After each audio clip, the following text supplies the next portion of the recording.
ఈ పోలిక ఈ ప్రస్తావన అనాలోచితంగానో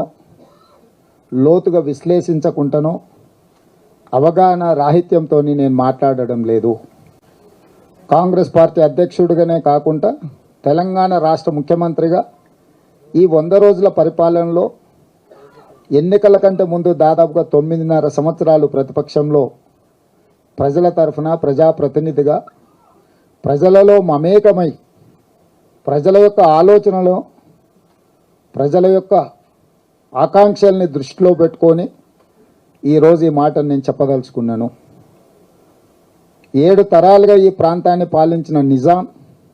నిజాం సాగర్ కట్టిన,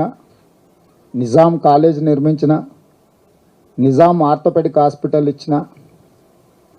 ఉస్మానియా యూనివర్సిటీ ఉస్మానియా హాస్పిటల్స్ కట్టిన,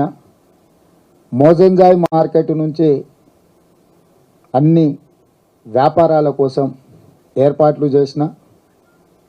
ఈ తెలంగాణ ప్రజలకు కావాల్సినవన్నీ నేనే ఇచ్చిన. సంక్షేమం కావచ్చు, అభివృద్ధి కావచ్చు, సాగునీటి ప్రాజెక్టులు కావచ్చు, ఏవైనా నేను చేసిన కాబట్టి వారసత్వంగా మీరు బానిసలుగా ఉండాలి, వెట్టి చాకిరి చెయ్యాలి. 8వ తరం కూడా ఈ ప్రాంతాన్ని మేమే ఏలుతాం, మా వారసులే అధికారంలో ఉండాలి, ఆధిపత్యం చెలాయించాలి అని 7వ నిజాం నవాబ్ కోరుకున్నాడు. అభివృద్ధి చేసిన, సంక్షేమం అమలు చేసిన కాబట్టి ఈ ఆధిపత్యం అంతా మా చేతుల్నే ఉండాలి, వెట్టి చాకిరి కొనసాగాలి, కట్టు బానిసత్వం ఉండాలి, మా రాచరికంలో మీరు బానిసలుగా బతకాలి, మీకు స్వేచ్ఛ లేదు అని చెప్పి నిజాం ప్రభువులు అదే విధంగా ఆలోచనతోటి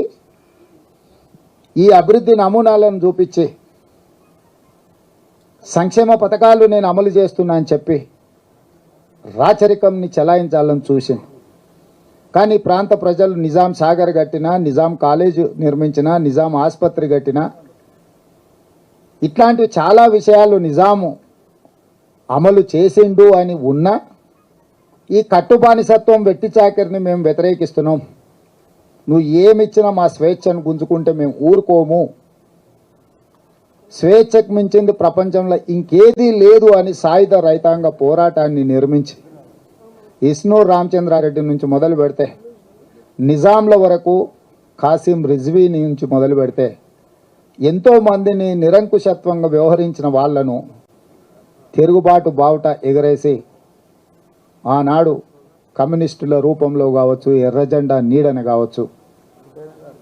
వేలాది మంది రైతులు 4,000 మంది నేల కొరిగి వారి రక్తాన్ని ధారపోసి